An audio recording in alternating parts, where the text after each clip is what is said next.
What's going on, everyone? Miller here. Jammin Jon. Necrotic Nick. Shredlord. And we have the long-awaited ranking of the great and powerful Crowbar from New Orleans. Woo! Yeah, definitely one of my favorite bands all time, for sure. Been looking forward to doing this for a while now. It's been getting schedules together, of course. But we're going to dive into it. And I don't even remember where I was when I first heard. I know it was Sonic Excess in its purest form. It was the first album I heard. Again, I don't know how I came across it. But I went out immediately afterwards and bought Equilibrium and Oddfellows Rest and just fell in love with the band overall. And it really had a heavy influence on me as a guitarist, for sure. Especially just listening to Kurt do his thing. He was the riff master, and I wanted to be the riff master too. I'm pretty sure I know where mine was. It was Beavis and Butthead. They played All I Had I Gave video, and Beavis and Butthead were making fun of him. It looks like he's taking a dump. Or Called Kirk Fat and Slow. Yeah, he looks like an assistant football coach. But I really dug the song. Like, it's like, dude, this is just kind of grimacing and powerful. And it was years later, actually, that I came across their self-titled album. I picked it up and was like, hey, that's that fucking band that was on Beavis and Butthead. And I've done that a lot with Beavis and Butthead. Like, you know, bands have popped up on there, like, hey, that's pretty cool. But yeah, I just pretty much fell in love with them, started getting all their albums. Like, dude, this is just nothing but bone-crunching fucking riffs. How the hell could you not love that? I mean, I've told this story a couple times now, but Rin showed me Crowbar back in 95, 96, somewhere in there. I was jamming the Smashing Pumpkins, and Rin's like, that's great, take this tape. And on it, it had All I Had I Gave and something else. His little mixtape. They were both, it was All I Had I Gave and Planets Collide on the mixtape. And yeah, right then and there, I was like, oh, this is pretty fucking neat. And been into Crowbar pretty heavily ever since. For me, it was Down through Pantera. So I liked Down, and I was like, hey, Phil's got a band called Down. Who's this bald guy slinging riffs with the dude from Corrosions of Conformity? Oh, his name is Kirk. Oh, he's a student of Tony Iommi. Huh, let's check this out. And then I heard, Planets Collide, All I Had I Gave, and I was like, okay. It was fucking heavy, it was soul-crushing, it was melancholy, and it was fucking good. But to learn about Crowbar, we have to go back way before any of us listened to them or heard of them, before they were even Crowbar. And Kurt was in a band called Victorian Blitz. Most of it was done covers, except Wasp, Maiden, Motorhead, stuff of that time. A few years later, though, Kurt left and joined the band Shell Shock, where he met Jimmy Bower. Later would be really important, lifelong friend of his. And they recorded an album, No Tomorrow. But unfortunately, shortly thereafter the recording, Mike Hatch, their guitarist, ended his life, which was a big hit to Kurt's family and stuff. As far as I understand, he was a near and dear friend to them. But he chugged along. He said next day he kept going because that's what he would have wanted Kurt to do, and he did. And they started Aftershock. It was then Kurt called upon Kevin Noonan to replace Mike on guitar and keep going with Aftershock, which would become Requiem and then the Slugs. So there was a little bit of name changing going around there before the first iteration, I guess, of Crowbar as we would know it. The Slugs would break up in 90, and then after receiving a call from Grindcore Records, Kurt was basically like, hey, I need a band. I got this label calling me. Then he was like, oh shit, what do I do? He calls his buddy Todd, hey, I got this label calling me. I need a band. Like, we got to get something going. So they kept Kevin Noonan on the guitar and then called upon his buddy Craig Nunemacher to get on drums. One of my favorite drummers with his work in Crowbar especially, and then also later in Black Label Society. Yes, sir. This would be the lineup of the first Crowbar album, Obedience Through Suffering, released September of 91, Grindcore Records. Recorded in Illinois, actually. You would think it'd be in New Orleans, but this one is actually up in Illinois at Studio 53. I mean, Chicago is, Illinois is cold and dark and depressing. Depressing. Yep, windy, very windy. Yep. Not swampy, though. No, but cold and windy. Cold and windy, though. Yeah. And this album, for me, was really kind of felt, I guess, like a demo, I guess. It just, for me, it felt like that, which is why I have it at number 12. It's my dead last. I like the little thrashy parts and like waiting in silence and stuff, and there's moments of this that kind of show you what Crowbar can become, but I'll keep it a little short because I'm going to lead these off to give them time to talk. But overall, for this, I think it just felt like a demo a little bit. Yeah, I also had this at number 12, kind of humble beginnings. It still doesn't quite have the character of every Crowbar album you'll hear after this, minus the fact that there are great riffs. Believe me, I'm going to be saying that a lot. The production is definitely an issue on here. The guitar tone is not quite there yet. The bass sounds strange. The drums are kind of washy. And a big thing about sludge metal is the production itself. Like, there's a certain sound that you associate with sludge metal, and it's not quite here, but the songs are good. Like, they're well written, they're very dreary, very doomy. Kirk's vocals are probably the most different than they are in the entire discography. They're almost more clean, like just sullen, kind of, like raspy crooning. The title track, I think, is a standout. I like, it's almost like a funeral doom song. Like, it is so goddamn slow and so goddamn depressing, which, again, it will be saying a lot in this ranking. Feeding Fear is a great song. I love the breakdown on that one. The Innocent, A Breed Apart. There's really good songs here. I think the only thing that's really an issue is, well, A, they got better in terms of songwriting, and B, production. Production is kind of a key thing here because this just doesn't have the bulk of a lot of the other albums that will follow. Yeah, it's number 12 for me as well. Kind of the same thing Nick said. I think it's less cohesive, but I mean, it's their first run, so you got to start somewhere. The bass tone is garbage.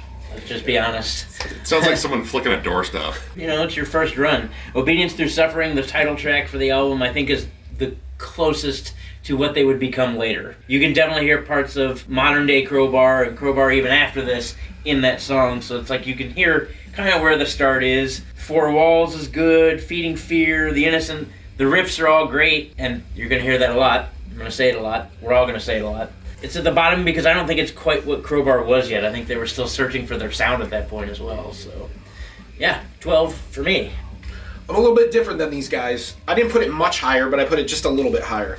I put this at number 10. I enjoyed this album because it basically is the foundation of what would become Crowbar, and while it definitely lacks in gelling as far as production goes, as far as sound, I personally thought the vocals were way higher in the mix than they should have been, kind of overpowering things at time. And the songwriting, yeah, it's a little bit more basic, more straightforward, but it was honest, it was inspired, and it was a young, dumb, and full of cum band ready to make their mark. So, number 10. Speaking of his vocals, like A Breed Apart, you guys have mentioned, a couple of you guys mentioned that. I think on that song, like, his vocal lines on that song in particular were the highlight of the album, and just his aggression and his rap style delivery of that, I thought was really cool. And you mentioned The Innocent, which is another one of mine that has a really cool groove. And even going back to the vocals and The Innocent, he does this like layering thing with his vocals, and he's not, at this point, like you had hinted on, he's not dialed in his vocals at this point. It seems he gets better. He gets way better. And I think that's why the layered part in there I don't care for, because he's done it, and I've heard it, and he does it perfectly, and this is a little off. So unfortunately for Crowbar, that album wasn't really well perceived, but they kept going, they kept touring, and then Kurt actually spoke to Phil Anselmo, and he was like, hey man, how about I come on and produce this next record for you guys, see what's going down. And Matt Thomas would replace Kevin Noonan on guitar, and then that would be the lineup that would do Crowbar's second album, the self-titled Crowbar, out in October of 93. This album is killer. I listen to this album still a lot, and this really seems to me like the first Crowbar album.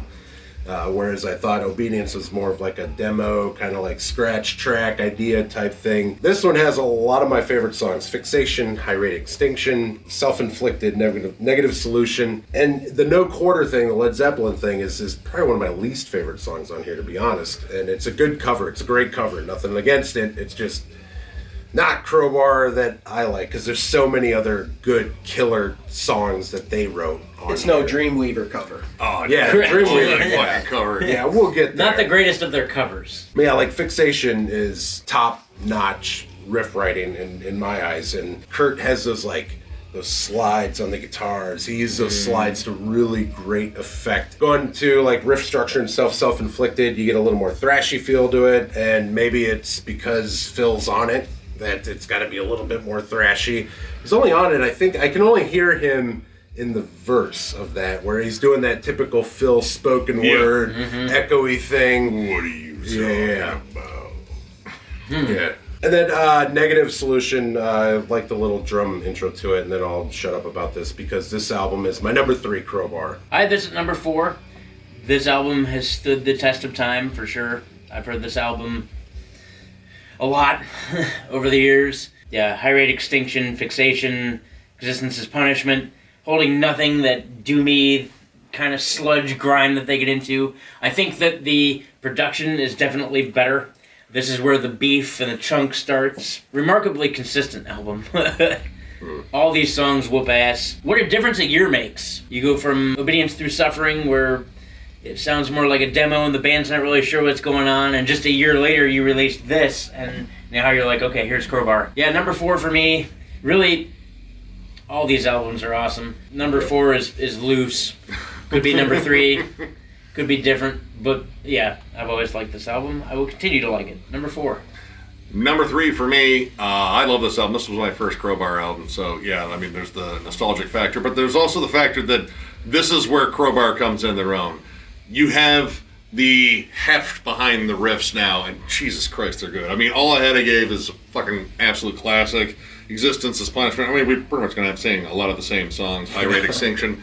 Dude, this whole album is just packed with everything that would become standard things that you would expect from Crowbar. Like, this is the beginning of the standard, I would say. The production is such a giant leap forward.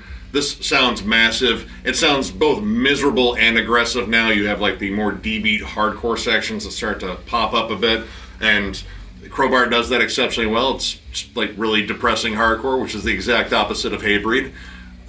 This is just an awesome fucking album, and yeah, it's one I still frequently go back to. In fact, when we were doing this ranking, I was like, I can't wait to jam this one again in particular. Yeah, number 3. This one fell a little bit for me in comparison to these guys, but it's still an enjoyable album. This is my number 6, adding a little bit of speed to the mix while still keeping it doomy and Sabbathy really was a good recipe for them to create a fucking killer album. I also think having Phil at the helm, kind of direct things and such, is probably a good reason why the songwriting was a little bit different and a little bit, I don't know, I don't want to say accessible, but they wrote songs that were memorable. You know, like, once again, you know, All I Had I Gave, Existence is Punishment, all those songs are, like, memorable when you listen to them. You'll remember them after you hear it. You didn't really get that so much in Obedience Through Suffering. So they finally have a formula right, and they are starting on what would be an adventure of multiple bone-crushing albums. Number 6. And thanks to the fact that this album totally kicked ass, and Beavis and Butthead also kicks ass, they got some air on MTV, like you were mentioning with the Beavis and Butthead. That's how he found out about them. That All I Had I Gave and Existence is Punishment make features on there, and drew more people into that great New Orleans doom sound that NOLA. we now love. Oh yeah, I had to represent. Yeah. NOLA. So then they would have the same lineup: Kurt, Matt, Todd, and Craig. They would all return and do Time Heals Nothing at Ultrasonic Studios now in New Orleans. We'll record this thing here. And I had this album at number 6, and it kind of bumped up a little bit in the ranking as I listened to it and went back to it. Because, man, I just love some of these songs. Leave Behind has a really cool driving theme to the riffs, and he does these riff themes, these like underlying notes in his riff that he revisits it at other points in different riffs. And it ties everything together, and, you know, sometimes you don't pick up on it the first listen, the second listen, but then, you know, you listen to it more and more, you're like, oh shit, this is how he's doing this. Leave Behind is an example of that, a driving riff throughout a song. But the one thing I will say about that, it's a heavy ass song, but if it was like mixed a little differently, it may have a different oomph to it. But because it was mixed a little light, had that like a MIDI inside a can a little bit noise to it, which really hurt some of these songs in capturing that low end, that sludge, you know, that you want to hear, and that they had captured kind of previously in the other record. It was a little bit of a step back.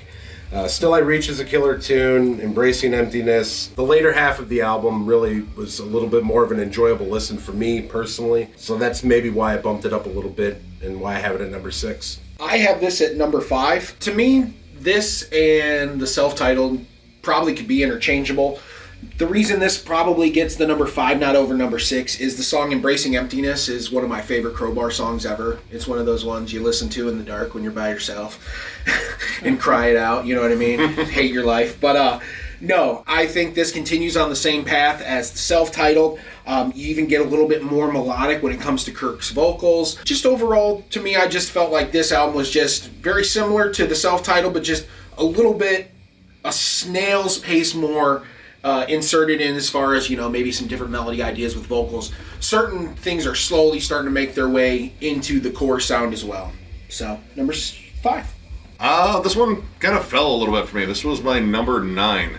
Again, I like all these albums, and I think there's a lot of cool stuff about this. Like, namely, I would say the title track and Through the Wall of Tears. Those have some amazing doomy harmonies, like just gut-wrenching sorrow, which, I mean, that's something Crowbar really, really continues to get good at with every album. But for me, like, the mix is definitely an issue too. Like, you took away a lot of the heft that was on the guitars. Like, I mean, they're still heavy, but they're kind of muddier now. They don't have that resounding crunch. And with, like, some really aggressive songs in here, like Lack of Tolerance, Jesus Christ, that song is honestly one of their heaviest songs ever, but it's one of those, like, I feel like if they had, like, different production, like, mainly production, like the self-titled, I think that would resound more. Songs are a little bit less dynamic versus the self-titled too. Like, I think the songwriting is very primal, straight to the point, kind of stripped down a little bit of maybe what they thought was access on the self-titled, but this is still a great album, just like all their fucking albums. But yeah, this one kind of just fell. It's still got a ton of great tracks, and yeah, number 9. I had this at number 10. This fell a little bit for me, going back and listening to it after years and years. The mixes seems to be minimized a little bit. It seems like they toned everything down. Everything's a little, like, it's got kind of the more trebly register on the mix. Doesn't seem to have quite the beef anymore, which kind of sucks. The songwriting does continue to improve. They are still working into their sound. Obviously, awesome songs. The title track, the chuggy groove on Leave It Behind. I know I'm going to say chuggy groove a lot because that's what Crowbar is. Through a Wall of Tears is where they get kind of into the doomy, dreamy sludge that they are going to be known for as time progresses. Also, the desire to hit someone with a crowbar. It continues. And although it has the riff and the groove, much like every album does, it is a little bit more melodic than I remember, like overly melodic. Like, there's a lot more melody than there is groove and riff going on in here, which is fine. It just fell a little bit for me, so number 10. During this, like, mid-90s, there's not going to be a lot of, like, background, really, because it was pretty much just touring, writing, studio, and not a lot of personnel changes, really, except for this one coming up here with Broken Glass, where Jimmy Bauer would then replace Craig Nunemacher on drums. Of course, Jimmy being one of, like, I guess, not a founding member of Crowbar. He wasn't officially Crowbar at that point, but you can pretty much say Jimmy was one of the original OGs of it. Coming back full circle with Broken Glass, released October of 96 on Pavement Music, Grindcore, whatever the hell that collaboration thing is. Recorded and mixed at Ultrasonic Studios in New Orleans again, and Broken Glass obviously is a classic tune. I love that song. Wrath of Time Be Judgment stands out as super catchy, and again, driving home the ability of Crowbar Kurt to write songs that are paced really well and still have dynamics in them and changes, and they're not just one droning tempo the whole damn time. I Am Forever is great, melodic, heavy, beautiful composition, really. Overall, just music, not necessarily just in the heavy genre. It's just a really, especially the chorus of that, it's really this really beautiful piece of music. One more I'll mention, Above, Below, and In Between. I fucking love that song. Those little stops he puts in there, and the way Jimmy plays drums, accenting with that, like, that sludge New Orleans groove that he's got, that little bit of jazz influence almost on where he accents some of these notes he hits. But above, below, and in between, man, fuck, I love that tune. But I'll let these guys go. 7 for me. It kind of like is, and that hurts me saying 7 and seeing it, but it's like these albums are all like killer, and I don't know why it's 7, because I suck. Well, that's why it's 7. I mean, I'm not going to argue with you. I had it at number 4. I love this album. This is honestly like one of those periods where I think they just kind of got back everything that they had kind of lost, especially in terms of the production on Time Heals Nothing. This brings back the beef, like this guitar tone. This becomes that threatening fucking tone that Kirk is known for once again. The doomy harmonies are possibly more bleak than they have ever been, especially in the song Nothing. My God, that song is steeped in misery, and there's some keys in there that actually work really well. I Am Forever, the dissonant melodies are actually amazing. The hardcore beatdowns on Burn Your World and Conquer. Like, dude, this album is both furious and depressed at the same time. So this is like existing in a manic state where, well, Crowbar would kind of exist musically for like the rest of their career. This is an absolutely fantastic album, and man, this was close to being number 1 as well. Like, there are 4 albums on here I could have argued as my number 1, but this one fell to number 4. It's still highly regarded. I absolutely fucking love it. Take it away, Shred. This was my number 3. Broken Glass starts a golden era of Crowbar for me. The next few albums, with the exception of one, are going to be some just top-of-the-mark albums for me. And when it comes down to production, when it comes down to heaviness, crunch, that the thing that Kirk has that makes him special as a guitar player tone-wise is, for the most part, that ability to just fucking have that crushing crunch, but there's a warmth to it as well. I thought this album did a good job of capturing that, and the songwriting just, once again, as we go on, it just keeps getting better and better. And I wrote down that, this album could be the soundtrack to a suicide. It is fucking sad and brooding and chaotic and heavy and just a fucking masterpiece in my opinion. Number 3. Yeah, number 2 for me.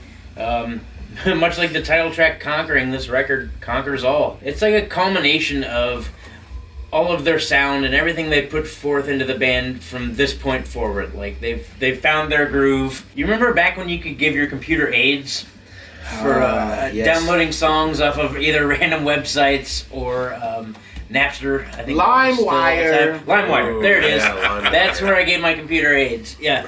I didn't actually know that this record was a record back during the time period it was released. I didn't discover it until like probably 04, 05, tooling around through LimeWire, downloading music, and I was like, Crowbar, Broken Glass, what's this? And I downloaded a song, and I was like, ooh, fuck, that's good. And little by little, I pieced the record together, and then I fell in love with it.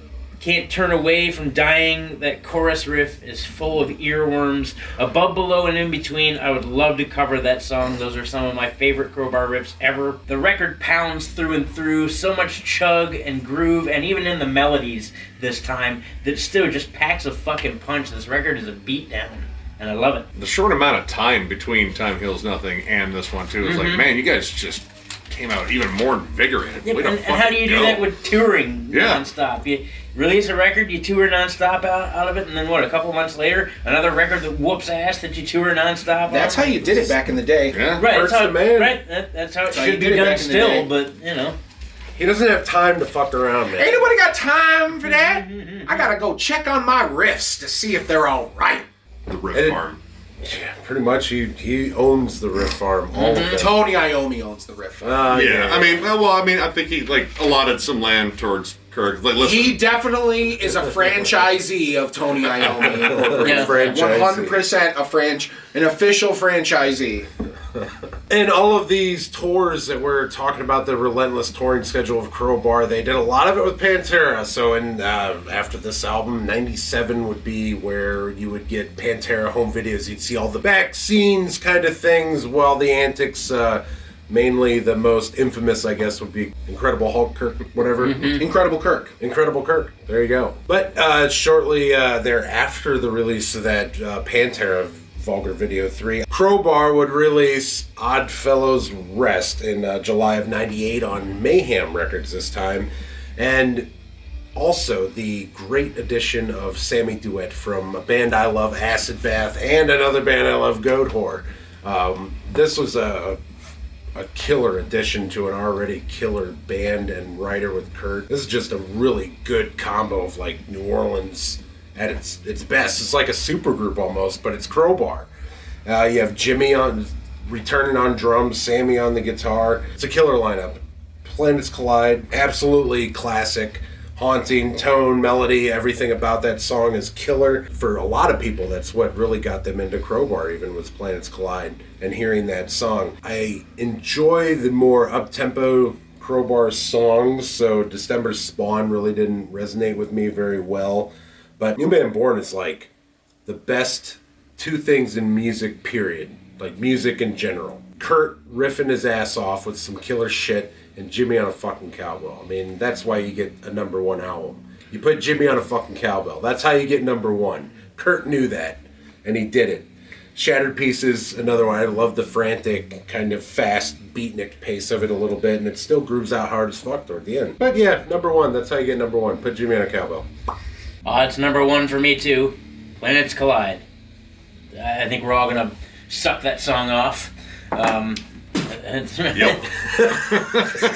Oddly enough, it wasn't until 2015 that I saw Crowbar for the first time in front of a crowd of like 40 people. And I remember Crowbar playing Planets Collide, and I remember singing every word, standing about this far away from Kirk, yelling it in his face. And I thought, man, what a magical moment, because there weren't that many people there, and it was pretty neat. Yeah, this record has always been such a heavy hitter. Even in melody, it's still just the most like depressive, dark, doomy, sludgy, grimy record I think they have in their entire catalog. Like, it just hits all the nails on the head. To Carry a Load is such a brilliant song. He's talking about his nuts. They're the size of cantaloupes. Cantaloupes, they swole. And even the title track on here, just the somber Kirk starting to sing his heart out, and stony and just dark and gloomy, and I don't know. I'm not going to keep talking. I'm going to let other people talk. I just love the record. Number one for me, all day.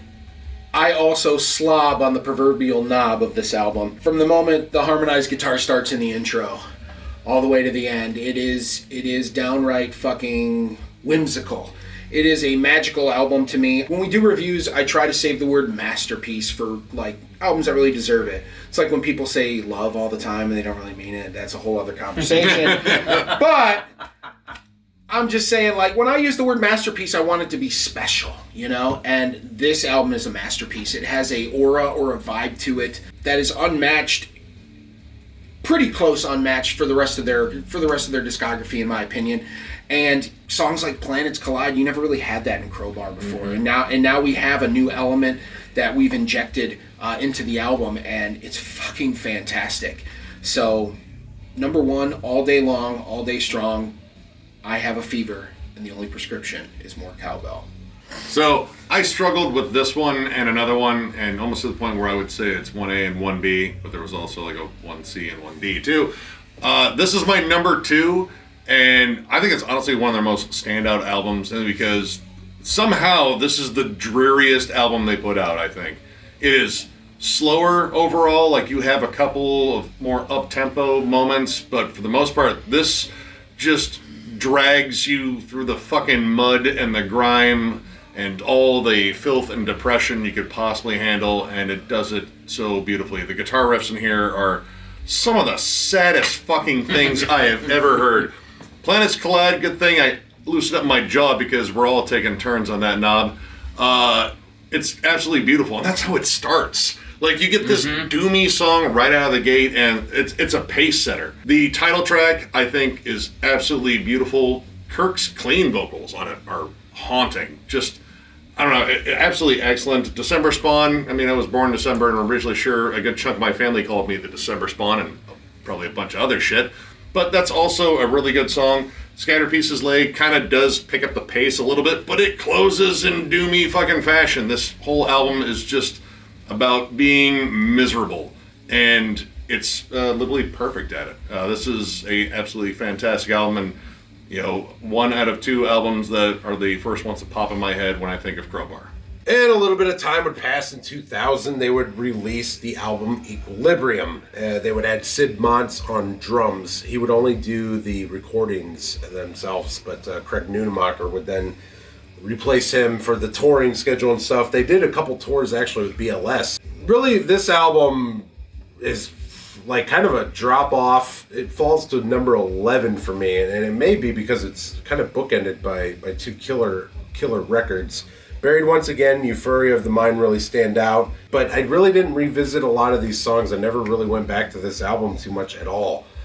And going back to it now, I still probably won't go back to this as much as, well, definitely any of the other albums. Actually, when I first heard this album, it was shortly after Sonic, because I came into them a little later. I actually went to the store and bought Equilibrium and Oddfellows Rest, listened to Equilibrium first, and was like, ooh, thank God they got a little better.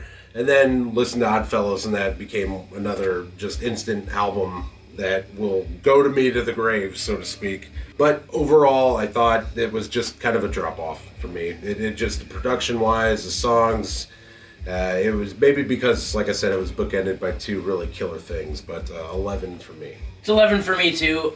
I remember liking this record more when I was in my 20s, and maybe it's because, I eagerly anticipated Crowbar albums when they came out. So when this record was released, I was like, oh, sweet, another Crowbar record. And I remember liking it more, and there's a couple good ones on here. The title track, again, Dark and Doomy. Command of Myself has great riffs. There still are a lot of good songs on here. They're just not heavy hitters. Like, they kind of lost the heft on this album and went more for atmosphere, I thought. Songs are still good, but there's just not a lot of favorites. Like, I don't have a lot of things that I could pull off the top of my head and say, oh yeah, that was an Equilibrium.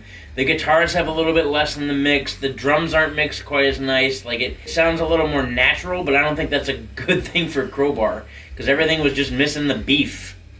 And so it fell for me to number 11.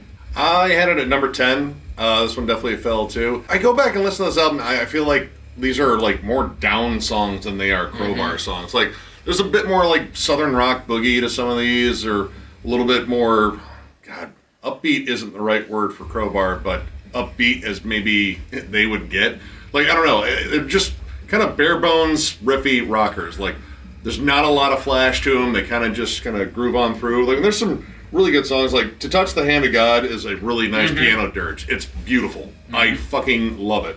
And Uncovering's got some nice, brutal, heavy breakdowns on it. But a lot of these songs really don't jump out up until you get to the really fucking awesome Dreamweaver cover. Yes, I forgot. Like, Dreamweaver cover. I was saving it for somebody. Kurt fucking nails it. Like, I don't know, like, he took like this, fun pop song and turned it into, well, I mean, it sounds like he's really bummed out, but he sounds like he's kind of cheery. I got such mixed vibes on this, but it's really awesome. But yeah, this is just sort of like, I don't know, like an intermediate step sort of album. Like, all right, this is what we have for now. We're on to greater things immediately after this, I think. But yeah, number 10, it's still good, much like all of Crowbar's stuff. But yeah, this one follows a borderline masterpiece, at least on my mind. So yeah, kind of tough competition there. This is my number 8. I don't think I dislike it. Well, I shouldn't say dislike it. I don't think I have it as low as the rest of the guys, but it definitely falls into this kind of limbo of the middle bottom of the albums. It definitely suffered because it's sandwiched between greatness. It's sandwiched between greatness. It's basically like the lettuce on your cheeseburger. I mean, would you miss the lettuce? Not really, but you don't mind if it's there either. And that's kind of how I feel about Equilibrium. There's some good songs on it, but once again, the songs that I find stick out to me are the ones where they go against their own grain and do something like a Dreamweaver or To Touch the Hand of God. And those are the ones that stick out in my mind, and that's kind of like the least standard Crowbar-ish. For that reason, kind of number 8. Also, the one thing nobody talked about is how amazing is it to hear Kirk drunk as hell singing Inagata-Davida. That's a gem. That's a gem. That is a gem. It's not a real song, but it's a gem nonetheless. It's pretty good. So, number 8, and Kirk, you keep drunk singing, baby, because I love it. And not too much time would pass between these albums, and a year later, in August of 2001, this time on Spitfire Records, Sonic Excess in its purest form would be released. And this is my number 2. Again, it could be kind of flip-flopped with 1 and 2 for me. This album is one of those that, people say, oh, if there's an album, you have 10 albums, you can go on a desert island and blah, blah, blah. This is one of them. Because I love this album that much. Jeff Okonoski does a pretty good job on bass, filling out the tones on this album were killer. The guitar tones, drums, everything was spot on about this album. Even Tony Costanza, ex-Machine Head drummer, was on here filling in. Yeah, I don't know. This album hits hard from start to finish. I was going to start listing out all the damn songs, but then you're just listing out a bunch of songs. To Build a Mountain is my favorite Crowbar song. Probably High Rate Extinction is up there too, but To Build a Mountain that was the one that I heard and I was like, all right, this is my fucking jam, and this is going to be my jam for the rest of my fucking life. But number 2 for me. I'm not going to go and list every song, give these guys a little bit of stuff to talk about. Oh yeah, it's my number 3. Really, I think this should have followed Oddfellows Rest and not so much Equilibrium. But it's okay. They can't all be zingers, even though all of Crowbar is fucking fantastic. Full of hefty, chunky beaters once again. It's more melancholy, but God in heaven is it heavy. The band sounds refreshed and revitalized, even with a member change, and that doesn't often happen with a member change. But Crowbar's pretty good at a revolving door of musicians and still keeping true to what they are. This album is less about the melodies and more about flow and cohesion, and that's good. Not that I don't mind Crowbar melodies, because, God, you hit those melodies and those harmonies right, it's beautiful. But I think this record flows really nicely. Pretty much from start to finish, The Lasting Dose is such a heavy hitter. To Build a Mountain is just a fucking jam. It pours for me. Dude, those guitars fucking cry.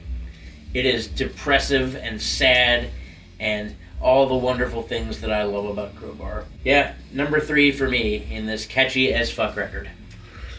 This is my number 2. To me, this is Oddfellows Part 2. They did the whole, I wouldn't say stripped down, but the more basic, heavier, throatier shit on the previous, and come back to more atmospheric, incorporating some really memorable moments. I'm a sucker sometimes for the slow, softer jams, and Empty Rooms is a fucking gorgeous song. In Times of Sorrow is a very gorgeous song. The incorporations of the more soft and melodic parts, that really adds that melancholy heft that I loved from Oddfellows in the first place. And like I said, it's pretty much like, I just look at this as the second half of that album, and it's fucking glorious too. Boo. Number 1, I might have telegraphed this punch earlier. This is the essential Crowbar album for me. This blends everything I love about it. You have all the heft and like just flat out muscular fucking riffs of self-titled and Broken Glass, but you have all the melancholy dreariness of Oddfellows. How is that not the perfect fucking mix? The Lasting Dose and Through Ashes I'll Watch You Burn, 2 of my favorite Crowbar songs of all time. Again, peak dreariness, atmosphere, but fucking riffs. I love the production here. It is fucking damn near perfect. The drums have a giant punch. The guitar tone might never have been heavier. Like, this is just bone-crunching fucking riff after riff. There isn't a single second on this album that I don't like. There's nothing but killer songs in here.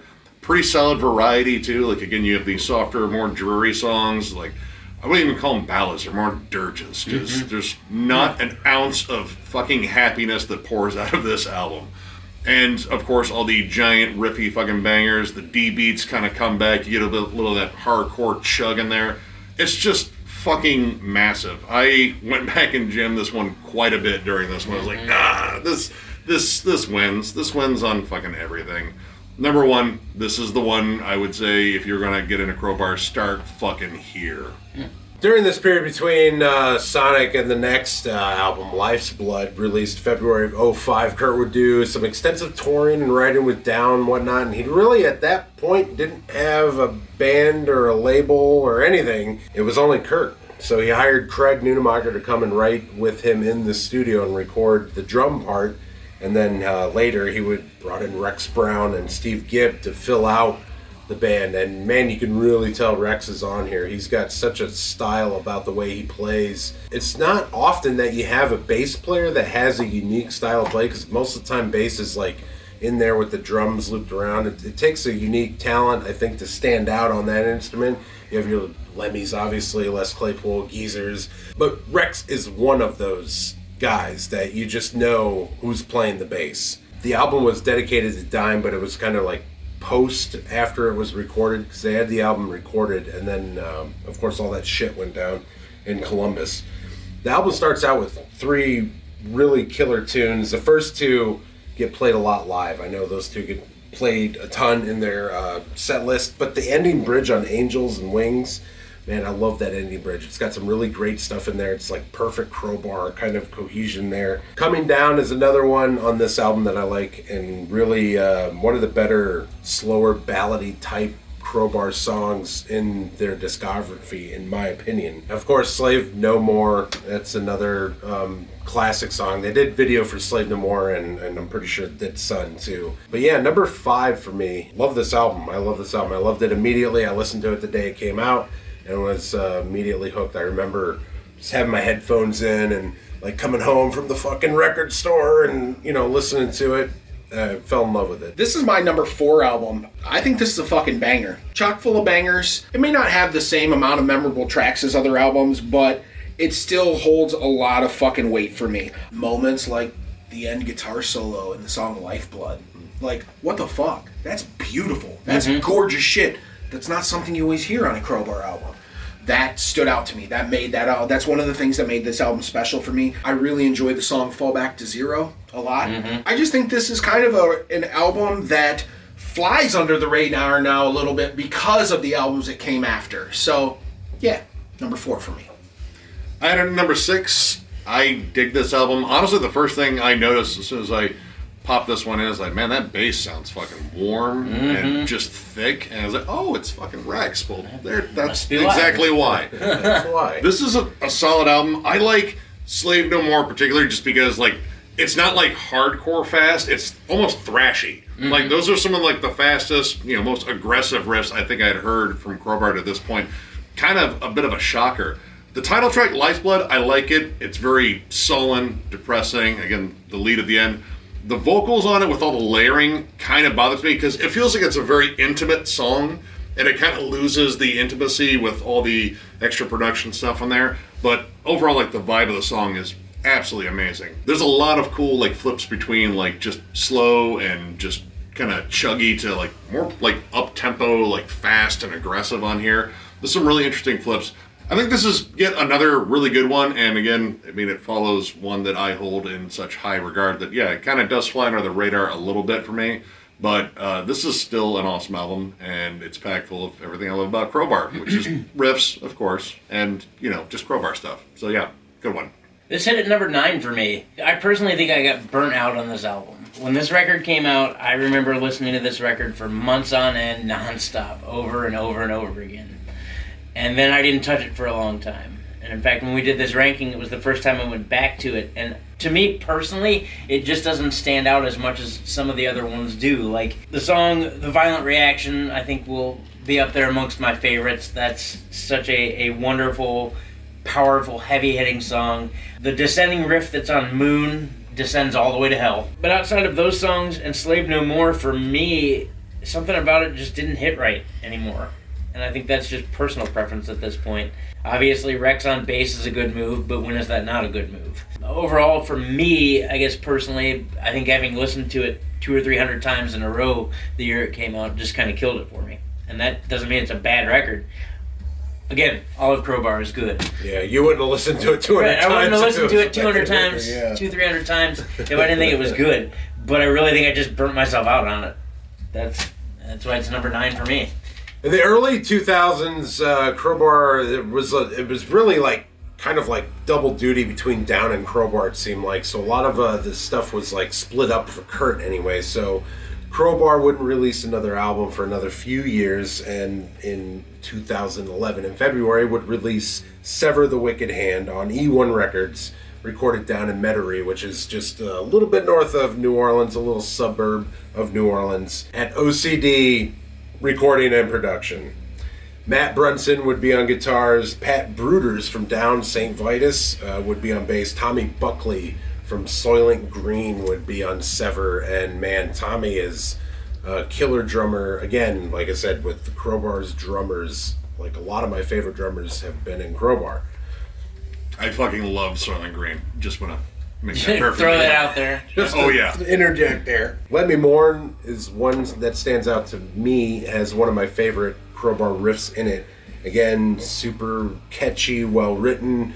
Kurt is at this point established himself as like just consistent songwriter, and songs that hold up really, minus Equilibrium, some of those, but even that's a good album. But a lot of his stuff that he writes just holds up, and it doesn't grow old or anything. His tone has been consistent throughout the years, and he doesn't shy away from any of that here. The more somber ballad, Farewell to Misery, is a nice middle instrumental, but it doesn't, for me, it didn't fit really with anything else going on. It was a cool piece, but Protectors of the Shrine, which is like the next song, where Kurt gets a little death metal in there on that, in that little, I don't know, it's just a one riff. I think he revisits it twice in the song, maybe. And going back to my love of Tommy Buckley, the I Only Deal in Truth, the end, the drums, how crazy and spastic, I dig that. Again, this is a killer album. The fact that it's 8 is just because you got to put numbers somewhere. I have this as my number 7. Once again, another consistent album with them. Crowbar doing what they're doing. But at this point, it basically boils down to, this is what they're going to give me.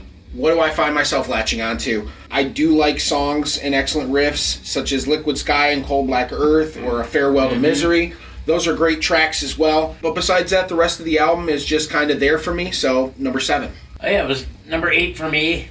Like Miller said, you got to put numbers somewhere. A more revitalized sound, I think. I mean, they came back after, 5-6 years of not writing records? To be honest, I forgot about a few of these latter records because it had been so long since Crowbar had released something, they just kind of fell off the radar for a minute. Honestly, the first time I heard this record was when we did the ranking. Wow. Oh, wow. So there's that. It's also Kirk's first sober record. Semi-sober-ish. He wasn't the Keystone Light sessions. Right, he wasn't like hammered drunk. He was drinking beers in the studio.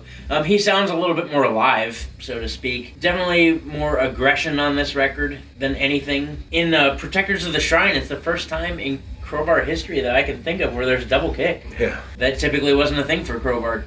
Adding Tommy Buckley to the mix was a pretty good fucking thing. Up until I heard Tommy Buckley start playing for Crowbar. Craig Newknocker was my favorite, and then Tommy Buckley came along and just said, well, here, we can also add in these fills and some double kick and make this sound a little more interesting. The main riff in Let Me Mourn, he could play that riff forever and ever, and ever and ever, and I don't think I would get tired of it. That's a pretty fucking awesome riff. The Sour Lemon Face Breakdown in Cemetery Angels.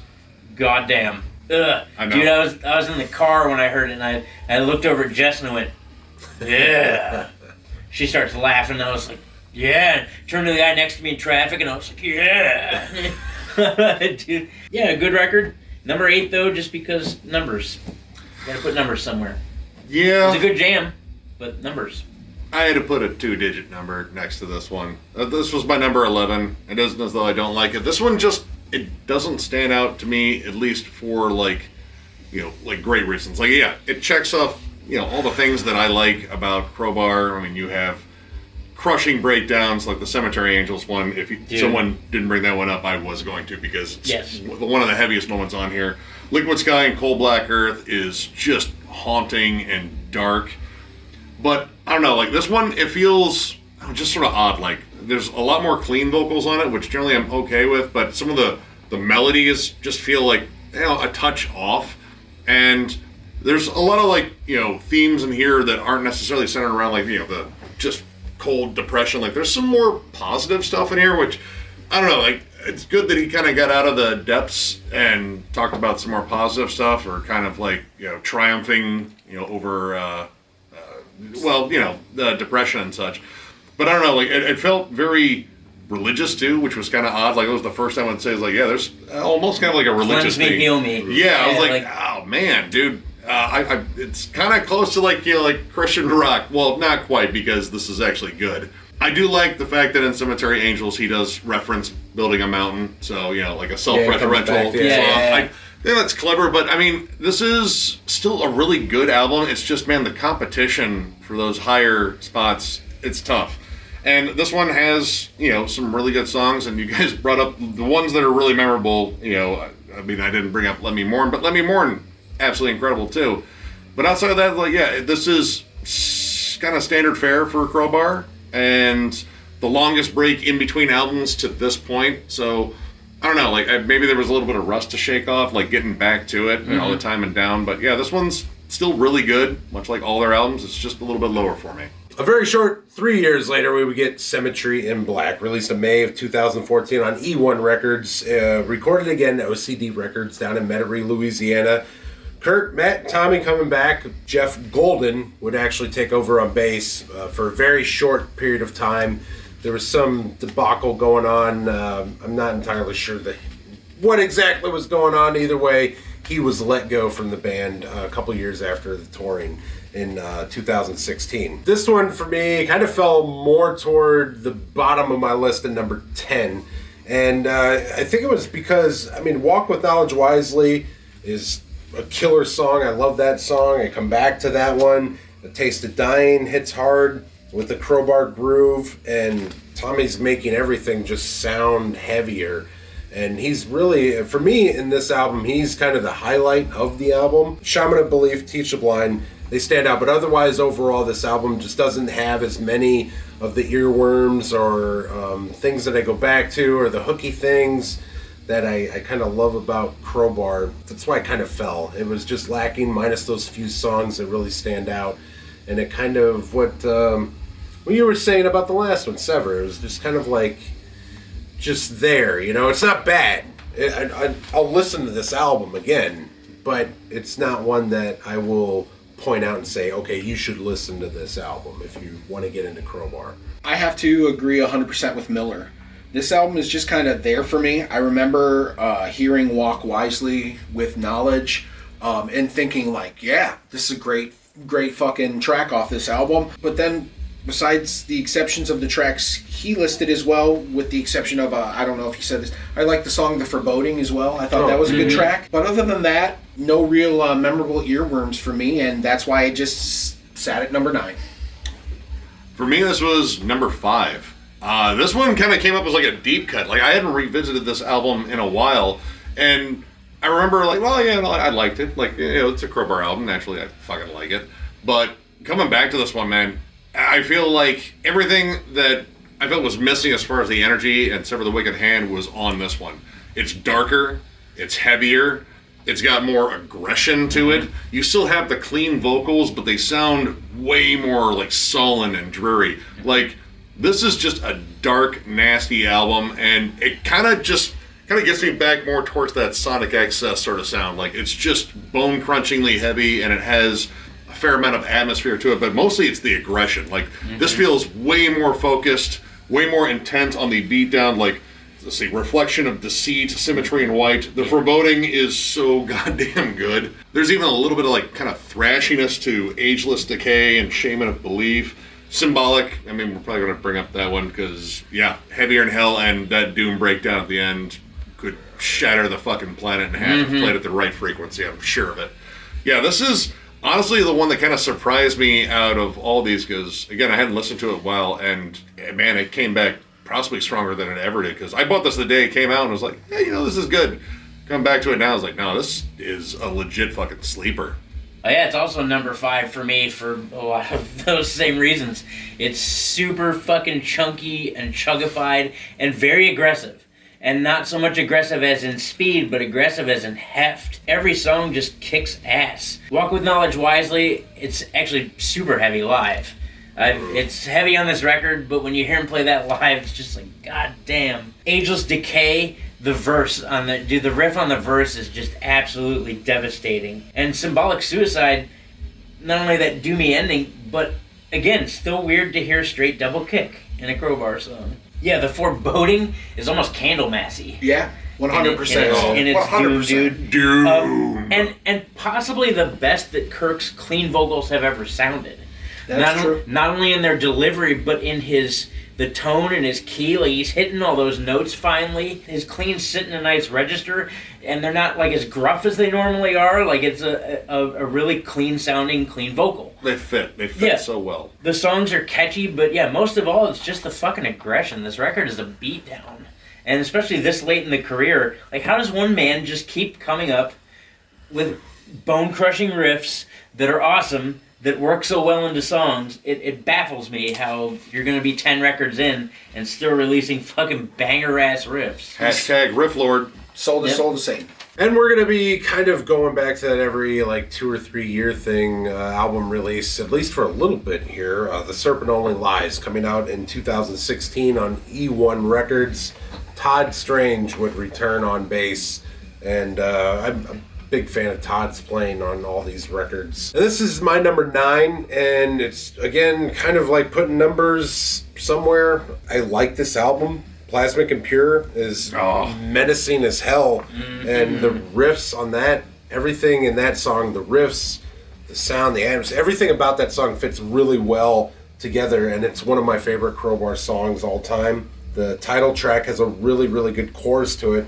The rest of the song is okay. The album is good, it just doesn't hit as hard as some of the other ones for me. Oh, The End As I Heal. Great riff. The end of that song, which happens to be the end of the album, is a great fucking way to end that album. This album.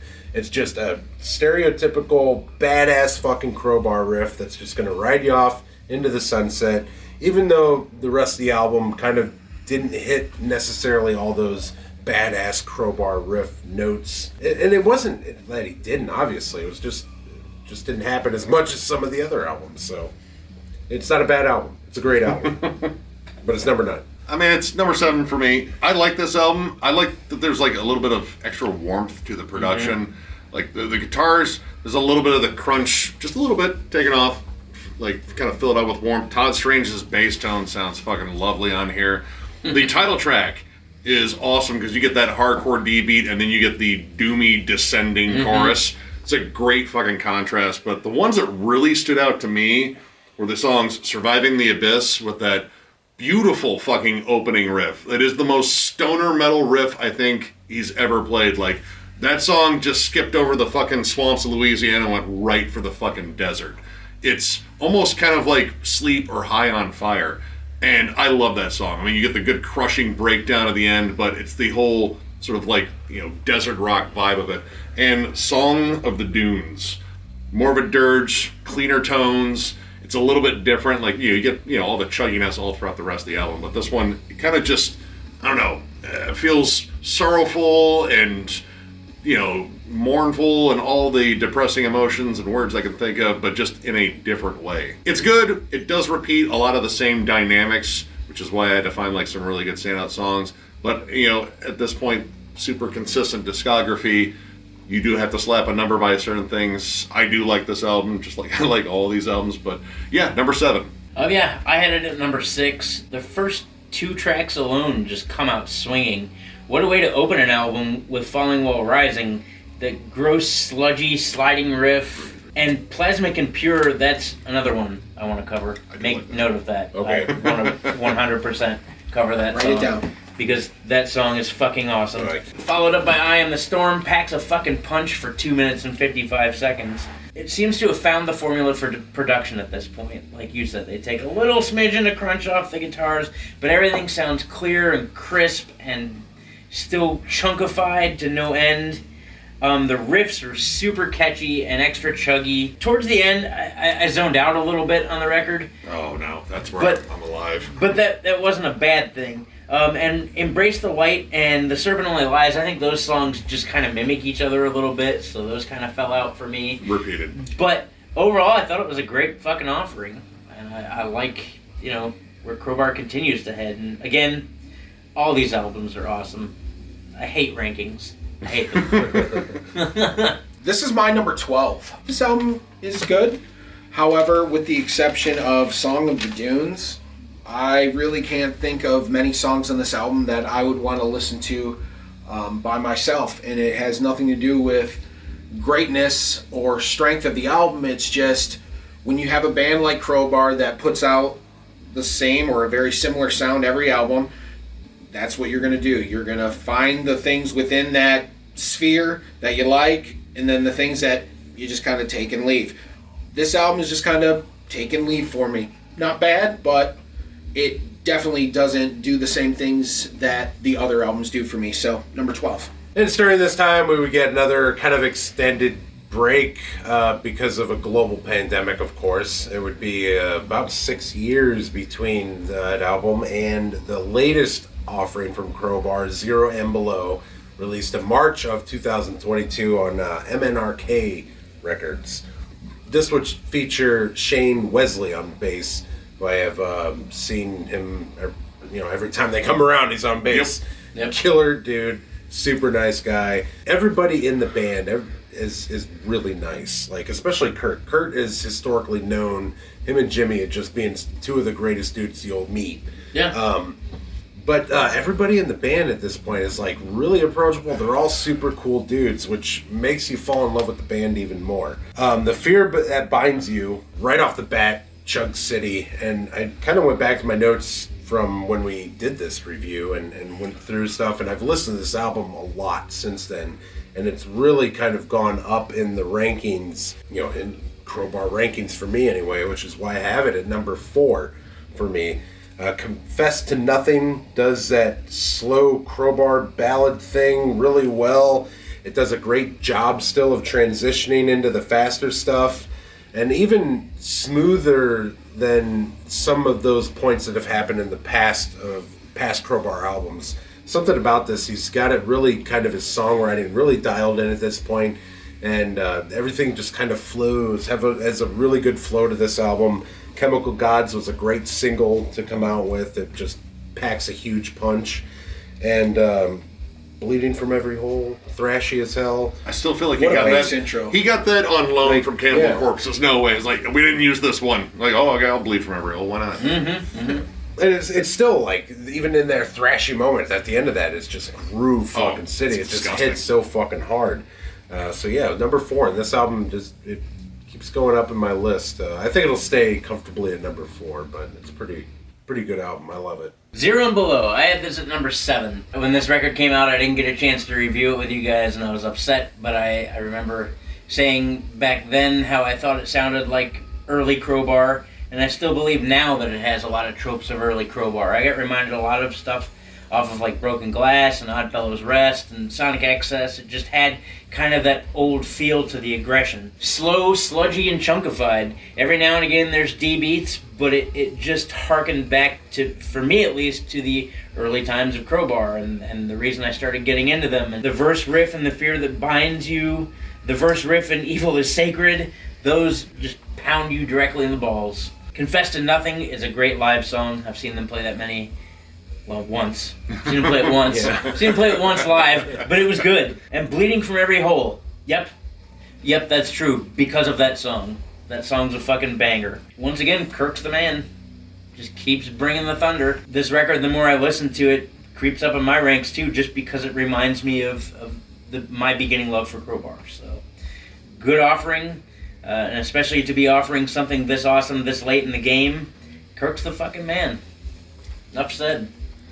I had this at number 8. I remember when we reviewed this and I gave it 4 stars. I fucking still dig the fuck out of this album. Mm-hmm. But I also said, like, this might be the best one in years. And like, well, I mean, yeah, no, there's a lot of good albums in this discography, but I really do dig this one. Bleeding from Every Hole is awesome. I do think some of the vocal effects on, I think it's The Fear That Binds You, the whooshing sound. Yeah. Oh yeah. It got to be a little bit much. Like I like when Kirk is just kind of like just doing his raw, throaty vocals. Like I don't know. He's so good. Yeah, Yeah. it's voice is intensely fucking- personal and dark. But I mean, this album has pretty much everything I like about Crowbar. I like the crunchier tone on this one as opposed to The Serpent Only Lies. Like this one feels more aggro, like again more like Sonic Excess and Broken Glass especially. The doomy as hell songs like Crush Negativity, which I mean I feel like this album still crushes positivity too, if we're being honest. Crushes your head in a vice. Yeah. Crushes everything. And Denial of the Truth, which has some really solid clean vocals on it. But like one song that kind of threw me off is still "It's Always Worth the Gain." It's an awesome like kind of southern rock bounce to it, like a good swagger to it. But then it has this weird tagged on end, and it just like felt like that feels like another part of another song that just kind of got stuck right there. Oh yeah. I don't know. It's just strange, but I mean, honestly, my complaints are minimal about this album. It's number 8 only because there are 7 other albums before it that are fucking awesome. So yeah, it's Crowbar. It's riffs. It's fucking doomy. It's disgusting, and I like it. This is my number 11 album. Nothing wrong with it. I actually do enjoy it a little bit better than The Serpent. Chemical Gods is a riff that would make Father Iommi very proud. I'm sure it does. He should be very proud of Kirk for carrying on the legacy of the riff for as long as he has. But call me a gatekeeper if you want. I still prefer the earlier sounds of Crowbar. Nothing wrong with what they're putting out now, but while John said sometimes the heaviness reminds him of early Crowbar, some of the newer Crowbars misses some of the middle era of Crowbar. Some of the weird, obscure things that I liked about Crowbar don't necessarily make their way into these albums, and that's probably just why they fell for me. I'm a weird, quirky dude, so I like weird, quirky things. And so this is very straight ahead, kick you in the fucking nuts, punch you in the teeth, and smile, and it's badass, but you gotta put a number somewhere, and 11 it is. Meat and potatoes with quite a bit of Cajun seasoning. Yeah, no matter what album really you pick, you can't go wrong with Crowbar. No. And if you're watching this, you know that. Because I don't know how or you will know that once you saw it. Right, once you watch it. Yeah. Listen to this entire discography. Listen to it all. It's fucking all good. It's worth it, for sure. Yeah.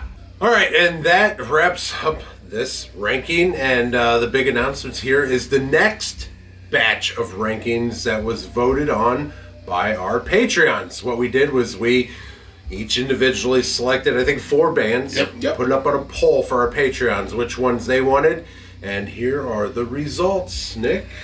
Well, mine was a hard-fought little battle between 2 bands, but the winner overall was Immolation. Y'all fucking went hard on that one. It actually beat out Obituary, which I thought was going to be a clear winner. Yeah, me too. But I'm looking forward to doing Immolation, even though I dread that one because all their albums are fucking good, too. Yes. God damn it. Yes.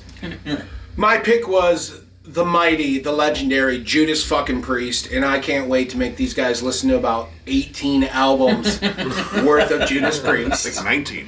19, there we go. I told Jess I was just going to let her do it. She's going to sit in and be Mrs. Jammin Jon. No way. You can do this. We'll do it together. Yeah, Especially the Turbo album. Oh. I want to listen to Turbo with you. Nostradamus. He's going to love that. That's all right. I'm going to spoil it right now. That is the dead last. There it is. There it is. That's the last one on my list. Nostradamus. Sorry for spoilers.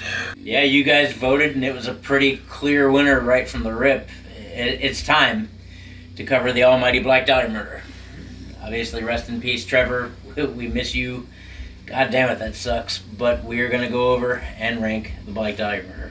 I'm super stoked. And again, another one that's going to kind of fucking suck because all the Black Dahlia murder albums are really good. Good and consistent. Yep. Fuck yeah. Yeah, I'm looking forward to yours because I haven't went into as much Black Dahlia murder as I should. Man, I've touched on it a little bit, especially because we had this discussion. It was like late summer, and I was like, you know what? I feel like an ass. And I put it on while I was mowing my lawn and doing all this shit, and I was like, man, these guys are fucking really good. Yeah, you're going to have a rough time with that one. Oh, man. See how it goes. I already pretty much know what my number 1 is, but I think I know, but I can't spoil it. I don't. Yep. Mine will round out the 4 here, and it was really close. For a long time, it was 9 Inch Nails winning. But the last minute, the last vote, Meshuggah beat it out, so we will be going over Meshuggah. 9 Inch Nails will work its way in there. It has to. It's one of my favorite bands all time. Number 2, actually, behind Pantera. And another thing we want to shout out our Patreons. As you guys noticed with this video, there's a little bit of a bump in our video quality. That's because we took the proceeds from our Patreons who are we can't thank you guys enough. You guys give us really support this channel. We're not worthy. We're not worthy. And we're not. We don't do too much for the Patreons at all, minus these little polls and stuff. and we just continue to chug out a video every day on our YouTube. But we are we're not just like not using the Patreon stuff for right, we're not using it to go out to eat or buy beer with or crippling drug addiction. Right, crippling drug addictions. Like, although that all sounds nice. I mean, sounds great. Right? Wait, going out to eat, right? Yes. No, I meant the crippling drug Oh, addiction. yeah, sure. Heroin's pretty popular. I have hobbies. You can say another one. Yep. But yeah, we are actually putting it towards upgrading our equipment and being able to do things like continue to bring you videos, and now in style. Now you can really see the wrinkles on our foreheads and the bags under our eyes. Yeah, now we can see it. We have this nice like big screen. Yeah, that yeah, can there's a- see everything. Yeah, there's a monitor up on top of the camera too. I can't so- wait to put my balls right in the middle of that screen and just see every wrinkle and wild hair. You're never allowed to touch that. That's why I camera. haven't removed the film, the protective film yet. Well, don't worry. He hasn't removed the protective film on his balls yet. Yeah, it's still nice and vinegary. You're not supposed to wash those, are you? Oh. Every 3 weeks, I told you. Thank you. Ah, Okay. jeez. And if you want to stay tuned for Joe's ball video, hit subscribe, notifications, all that jazz, the regular YouTube stuff on the bottom there. And our community is great. Again, we can't thank you guys enough. Thank We're you so getting up much. there almost Thank you. at 15. Which- We're getting there. We're Which over brings me to a 14. conversation that Nick and I had in a video that we recorded not too long ago. Do you remember where there was a time where a certain member of this Thralls panel right here said that they would tase themselves if we got to a certain amount of subscribers? Oh, yeah. Well, by golly, I do. And I think you guys should put him on the spot. And at 15,000 subscribers, we should let Nick tase John See, here's the thing. while is- I record See, it. now here's the thing is I put a timestamp. I don't remember the Yeah. time. I gotta take that There's up. 100% a timestamp. There was on a there. timestamp If on we, it. Yep, I remember I said it. I said if we hit 15,000 subs by the By- end No, of it the was year. 12,000. It was 12,000. Okay, subs. 12,000 by the end of the year, and we didn't hit that either. So Someone that's- dig it up. That's Rob, off the where are table. you? That's off I the think table we now. did. Now, if we can hit 25,000 subscribers By the end of this year. by the end of this year, if we can hit 25,000 subs, I'll let Nick tase me. I don't give a fuck. You heard it here, folks. 25,000. 25,000 Okay. We by got the end of 2023. So we have we got a viral video to work on. Maybe another Chris Barnes Your impression. ball video. we have Onlyfans.com/Shredlord. But seriously, guys, thank you all so much absolutely. for everything you guys do. It's been amazing doing this. Looking forward to the next batch of rankings. Of course, fucking tons of reviews coming, tons of content. Because we're absolutely nuts for this shit. We love our metal. We love talking about it. And yeah, we will catch you guys later.